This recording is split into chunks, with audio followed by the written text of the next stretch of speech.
Moi, je me suis coupé les doigts. Il y a eu un petit accident de blender. Tu veux pas rester dans la chambre? J'aime pas quand tu m'écoutes. Oh non. Allez, STP. Tu veux pas appeler un pote? Va sur Discord avec tes potes. Vous avez vu comme elle me traite. Que je suis blessé, je suis un peu. J'ai le droit quand même d'avoir à manger? Après. Oh Dieu! Hello tout le monde, me voilà de retour avec une recette automnale. On avait trop envie aujourd'hui de manger des pancakes avec Flo et je me suis dit que c'était l'occasion parfaite pour vous montrer comment je fais des pancakes hyper fluffy en toutes circonstances. En plus, avec cette recette de pancakes, je reste dans la continuité de toutes ces recettes un petit peu simples, automnales, faciles à faire que j'ai envie de vous proposer en ce moment. C'est vraiment des recettes abordables qui peuvent être faites par n'importe qui, même des personnes qui n'ont jamais fait de pâtisserie, par exemple les cookies que j'avais proposés sur ma chaîne la dernière fois. Les pommes au four, mon dessert préféré de l'automne, c'est tellement bon et tellement réconfortant. Donc n'hésitez pas à aller piocher dans mes dernières vidéos et sur ma chaîne. Il y a plein d'idées pour vous faire plaisir cet automne facilement. Alors ne perdons pas de temps, je vous dis tout de suite ce qu'il vous faut au niveau des ingrédients. Donc bien évidemment de la farine, moi ici j'utilise de la farine T55. Vous pouvez si vous voulez prendre de la T45 ou de la T65, mais n'allez pas au-dessus. Si vous prenez une farine trop complète, vous n'aurez pas de bons résultats. En fait c'est important pour avoir des pancakes qui ont une bonne tenue, de prendre une farine qui est quand même suffisamment riche en gluten. Ensuite j'utilise du lait de soja, donc vous savez que je suis quand même pas mal habituée du lait de soja, il y en a dans beaucoup de mes recettes et pour une raison qui est très simple, c'est que le lait de soja c'est le lait végétal qui est le plus riche en protéines. On dit souvent que chimiquement, en fait, de par sa composition, le lait de soja, c'est le lait végétal qui se rapproche le plus du lait de vache. Dans les pancakes et d'ailleurs dans beaucoup de recettes, pour avoir testé quand même pas mal de recettes différentes avec différents laits, je peux vous dire que dans les pancakes, le lait de soja, ça fait vraiment la différence par rapport à si vous prenez du lait d'avoine, du lait d'amande ou pire, du lait de riz. Quand on substitue, je trouve qu'on voit vraiment la différence parce qu'en vrai, si vous partez sur du lait d'avoine ou du lait de riz, autant faire des pancakes à l'eau finalement, puisque si vous regardez la majorité des boissons végétales, finalement c'est une grande quantité d'eau. Le lait de soja, au contraire, il va apporter dans les recettes des caractéristiques qui lui sont très spécifiques, qu'on peut très difficilement trouver dans d'autres laits végétaux, donc je vous conseille de le garder. Personnellement, je prends du lait de soja qui est déjà aromatisé à la vanille, et ce pour beaucoup de mes recettes. Celles et ceux qui suivent mes cours en ligne ou mes formations en ligne, vous savez pourquoi. En tout cas, dans les pancakes, je trouve que c'est plutôt agréable d'avoir ce petit goût vanillé qui ressort un peu.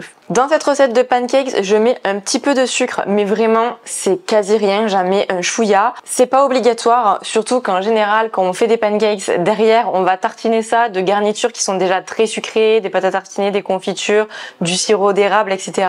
Donc je trouve que ça sert à rien de rajouter encore plus de sucre dans la pâte, d'autant plus que dans mon cas, j'utilise un lait de soja qui est déjà aromatisé à la vanille, et en général, quand on prend ce type de lait végétaux, il y a déjà du sucre à l'intérieur comparé aux versions nature. Donc ça sert à rien d'en rajouter un excès. Sachant que si vous utilisez un lait végétal non sucré et que vous ne rajoutez pas de sucre derrière bien évidemment, vous pouvez utiliser cette version de pancakes mais en version salée. Dans cette recette, j'utilise de la purée de citrouille, donc grosse question, où trouver de la purée de citrouille ou de potimarron? Moi j'achète des canettes, donc vous pouvez les commander sur internet.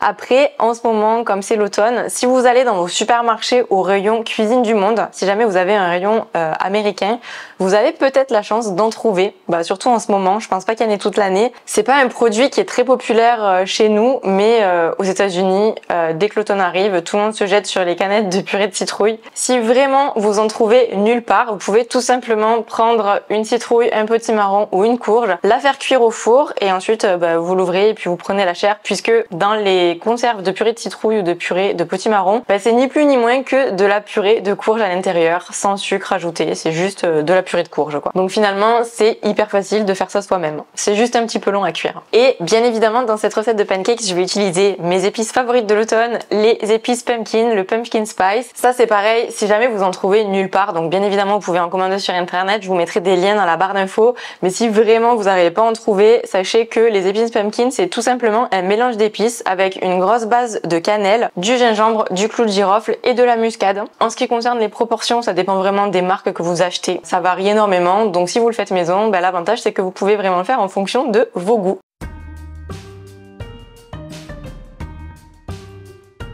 C'est parti, on va préparer la pâte de nos pancakes. Donc première étape, j'ai mon lait de soja vanille ici et ici je rajoute une cuillère à café de vinaigre de cidre. Donc je rajoute ça et puis je laisse un tout petit peu agir, alors pas longtemps, juste 30 secondes. Le fait de rajouter un acide dans le lait de soja, ça va le faire cailler un petit peu, vous allez voir qu'il va légèrement s'épaissir. Alors on va pas forcément le voir à l'œil nu, c'est pas non plus super flagrant, mais ça permet de potentialiser les effets du lait de soja. On mélange. En attendant, je prends mon sucre et je vais rajouter à l'intérieur mes épices pumpkin. Donc moi dans cette recette, je mets, on va dire, une demi-cuillère à café, 3/4 de cuillère à café. Donc j'avoue, moi j'adore quand on sent bien les épices. Je sais qu'il y a des personnes qui aiment pas trop, donc n'hésitez pas à en mettre plus ou moins selon vos goûts. Vous pouvez totalement adapter la quantité. Et ce que j'aime bien quand j'utilise des épices, et ça vaut aussi pour tout ce qui est zeste d'agrumes, c'est que je les mélange d'abord à mon sucre. Le sucre en fait ça reste un exhausteur de goût, donc il va vraiment s'imprégner et parfumer après toute la pâte. Je rajoute dans mon lait de soja ma purée de citrouille. Je rajoute ensuite mon sucre qui est aromatisé avec mes épices pumpkin et puis je vais pouvoir bien mélanger tout ça. La prochaine étape c'est de rajouter ma farine, mais avant ça ce que je fais c'est que je mets directement ma poudre à lever dans ma farine. Une fois que les deux sont mélangés, je rajoute ma farine dans mon mélange. On va mélanger, vous allez voir petit à petit la pâte va devenir de plus en plus homogène, mais il faut pas trop mélanger non plus. À partir du moment où vous voyez que la farine est bien incorporée, que vous avez plus trop de grumeaux, que voilà on a une bonne homogénéité, ça sert à rien de mélanger trop longtemps sinon vous allez rendre votre pâte hyper élastique. Donc arrêtez-vous, je sais que c'est hyper satisfaisant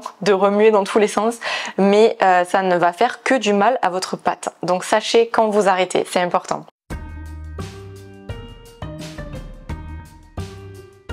Alors, on passe en cuisson. Donc moi, ce que je trouve idéal pour faire cuire les pancakes, c'est d'utiliser une crêpière.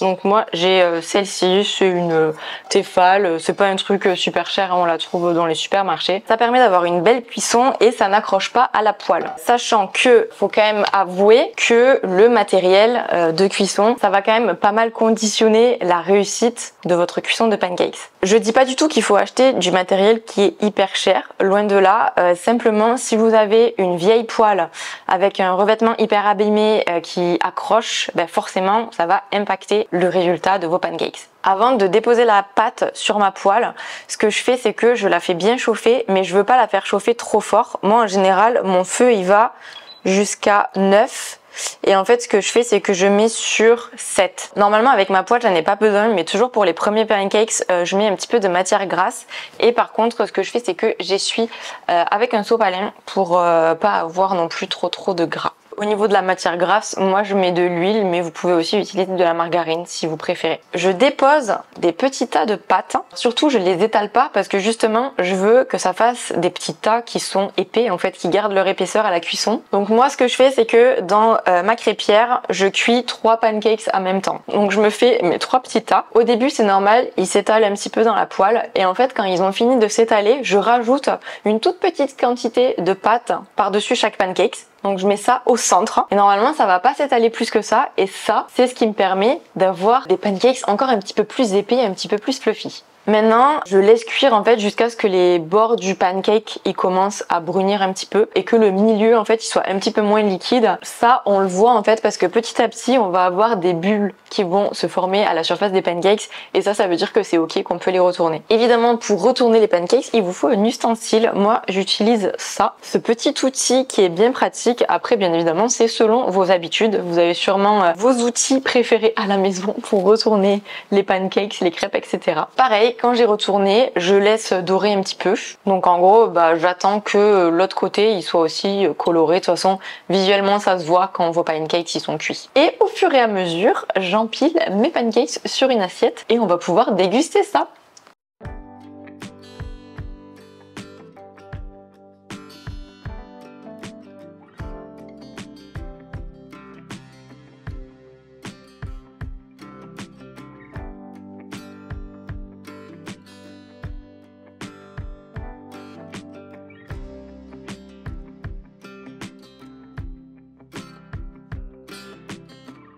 Ok, ma pile de pancakes est prête. Donc moi j'ai rajouté du sirop d'érable et des noix de pécan. Parlons un petit peu des garnitures. Avec des pancakes à la citrouille, moi je recommande en priorité du sirop d'érable et des oléagineux torréfiés ou non sur le dessus. Moi les noix de pécan, je trouve que ça fait vraiment automne. Donc j'avoue, sirop d'érable plus noix de pécan, je trouve que c'est vraiment le meilleur combo de la saison. Évidemment, vous pouvez rajouter aussi des fruits frais ou des fruits cuits. Par exemple, je sais pas ce que vous en pensez, mais avec des pancakes à la citrouille, je verrais bien des pommes caramélisées un petit peu au four ou même revenues un petit peu à la poêle ou même avec des poires. Je pense que ça passerait super bien. Dites-moi ce que vous en pensez. Sinon, je sais parmi vous qu'il y a des inconditionnels de la pâte à tartiner. Je trouve qu'avec cette recette-là, c'est mieux de partir sur des saveurs un petit peu automnales, mais je comprends si vous avez envie de les tartiner quand même de pâte à tartiner. Et d'ailleurs, je vous invite à aller voir ma recette qui est déjà postée sur YouTube de pâte à tartiner maison. C'est une recette vraiment que j'adore, c'est ma pâte à tartiner préférée que je prépare avec une base de praliné fait maison. C'est un petit peu long à faire mais vous allez voir c'est pas très compliqué.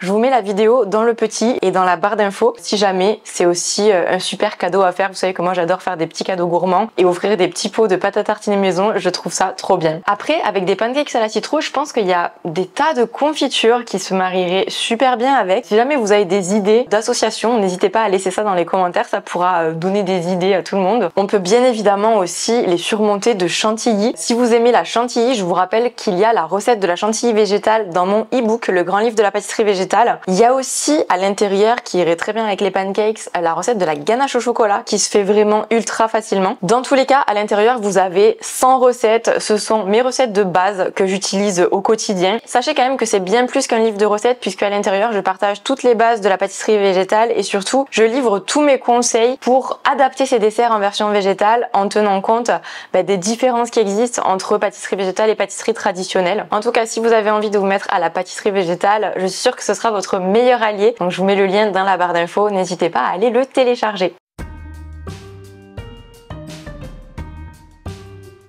Alors pour la conservation, je vous conseille, si vous ne mangez pas vos pancakes tout de suite, de les emballer dans du film alimentaire. Si jamais vous êtes zéro déchet et que ça vous hérisse le poil d'utiliser du film alimentaire, même si c'est quand même la meilleure manière de les conserver, vous pouvez tout simplement utiliser une cloche en verre, une cloche en plastique. Si vous voulez pas les manger tout de suite, sachez que vous pouvez aussi congeler vos pancakes, ça peut être cool si jamais vous en avez fait trop, qu'il vous en reste. Vous les mettez au congélateur, dans des sacs congélation et le jour où vous avez envie de vous les sortir pour le petit-déj ou autre ou pour le goûter, vous pouvez tout simplement prendre vos pancakes et les décongeler au grille-pain. Moi j'adore faire ça, ça marche super bien et ça permet en fait d'avoir des pancakes frais tout le temps quoi, c'est trop bien.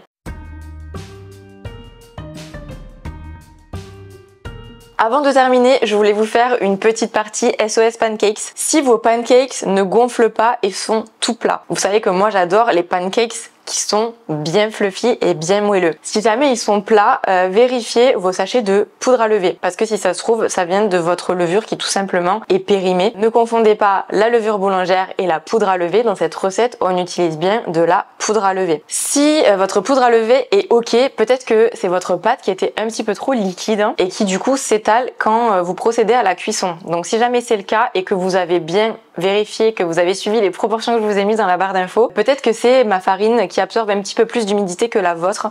Ça peut arriver, toutes les farines sont différentes. Pour régler ce problème, vous pouvez tout simplement rajouter un petit peu plus de farine. Vérifiez petit à petit pour pas avoir quelque chose de trop épais non plus, mais comme vous avez vu dans la vidéo, la pâte que j'obtiens, elle est quand même assez épaisse et elle s'étale un petit peu dans la poêle quand on verse la pâte, mais pas trop non plus. Donc il faut vraiment avoir la bonne consistance pour avoir des pancakes qui sont bien fluffy. Autre chose, si jamais vos pancakes sont un peu plats, ne retournez pas vos pancakes trop tôt. Avant de les retourner, en fait, il faut que vous voyez que ça commence à buller. Quand ça commence à buller sur le dessus, ça veut dire que la face qui est contre la poêle, elle commence à être bien cuite et à ce moment-là, vous pouvez retourner. Mais si vous retournez trop tôt, vous risquez d'avoir tout qui s'étale. Si vos pancakes collent à la poêle, alors vous pouvez toujours mettre un petit peu plus de matière grasse, mais en réalité, si ça colle trop, je pense que ça vient tout simplement de votre matériel, probablement de votre poêle. On voit pas forcément à l'œil nu, mais souvent quand on a des poêles qui sont sont un petit peu vieilles, le revêtement il est abîmé et forcément il est moins efficace. Si vos pancakes sont élastiques, quand vous goûtez, vous sentez que vous avez un côté un petit peu chewy et élastique sous la dent, c'est probablement parce que vous avez trop travaillé votre pâte, dans le sens où vous avez trop mélangé une fois que vous avez incorporé la farine. En fait, toute l'étape avant que vous incorporiez la farine, vous pouvez mélanger autant que vous voulez. Le lait de soja avec le sucre,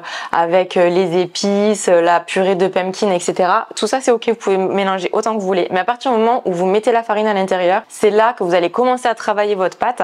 Et en fait, plus vous allez la travailler, plus ça va développer le réseau glutineux. Donc ça va activer en fait le gluten qui se trouve dans la farine. C'est un peu le même principe en fait que quand vous faites une pâte à brioche. On cherche en pétrissant la brioche à activer le réseau glutineux et c'est là que vous avez des pâtes à brioche qui commencent à être élastiques. Mais ici, on veut vraiment le contraire de ça, c'est pour ça qu'il faut mélanger le moins possible. Si vos pancakes sont cassants, s'ils sont hyper fragiles, c'est sûrement que vous n'avez pas utilisé la bonne farine. Normalement, si vous utilisez de la farine de blé, il y a zéro chance que ça arrive. En revanche, si vous avez décidé de remplacer la farine de blé par des versions sans gluten par exemple, forcément votre pâte elle va avoir beaucoup moins de tenue. En fait, dites-vous bien que pas de gluten égale pas de structure de la pâte. Vraiment, ça a un impact considérable sur la structure des pâtes. La solution, c'est de savoir faire un bon mélange sans gluten qui va nous permettre de se rapprocher le plus possible en fait d'une texture avec gluten. Si jamais c'est un sujet qui vous intéresse, sachez que j'ai un petit e-book de pâtisserie sans gluten où j'explique comment combiner justement le végétal avec le sans gluten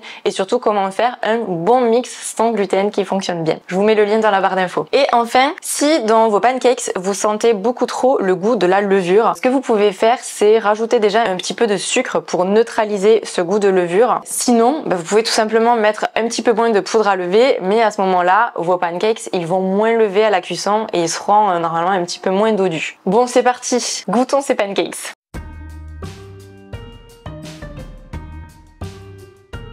Mon love, tu peux venir. Tu veux un pancake? J'ai mis du sirop d'érable et des noix de pécan. Ah oui. Et c'est des pancakes à la citrouille et aux épices pumpkin. Ah bah j'en veux, oui. Bah tiens, sers-toi. Avec mes doigts blessés? Attends. Tu veux autre chose dessus? Bah on a plus de confiture, on a que de la nocciolata ici. Non mais des idées autres, tu vois. Du beurre. Ah ouais. Enfin de la margarine bien sûr. Est-ce que tu sens les épices? Est-ce que tu sens un petit peu la citrouille? Ouais. Ça fait très automne, j'aime bien. Bon moi je vais mettre de la nocciolata. Ah bah ouais, moi aussi. Regardez, l'arnaque, j'en ai pas. Tiens. Putain, je viens juste de leur dire faites ma pâte à tartiner maison et moi je sors une nocciolata quoi. Bah oui, parce qu'on... Vous savez pourquoi on a la nocciolata en vrai? C'est moi qui l'ai acheté. Parce que j'avais acheté la brioche vegan, je sais plus c'est quoi la marque, là celle qu'on trouve en supermarché, j'ai oublié la marque. Ouais. Et pour faire plaisir, j'ai aussi acheté ça. Et du coup, j'ai fait un petit plaisir à Marie. Et on a déglingué la brioche en une soirée. C'est les petits plaisirs, mais toujours dans l'abus chez nous. Ouais. C'est notre habitude. Hein. Mais ta pâte à tartiner, elle est meilleure que la nocciolata quand même. Ah, on est d'accord. Bah oui, mais c'est juste que là, on avait ça. Franchement, prenez un petit peu de temps, mais faites la pâte à tartiner maison, ça vaut grave le coup. Bah, sauf que ça coûte cher, la nocciolata. Je crois qu'un pot comme ça, c'est 5 balles, tu vois, presque. Donc, C'est vrai. Mon rêve, c'est d'avoir dans mon jardin un noisetier, un amandier et de faire vraiment ma pâte à tartiner from scratch. C'est-à-dire que c'est moi qui vais casser les noisettes et j'aurai les noisettes de mon jardin, quoi. Peut-être bientôt.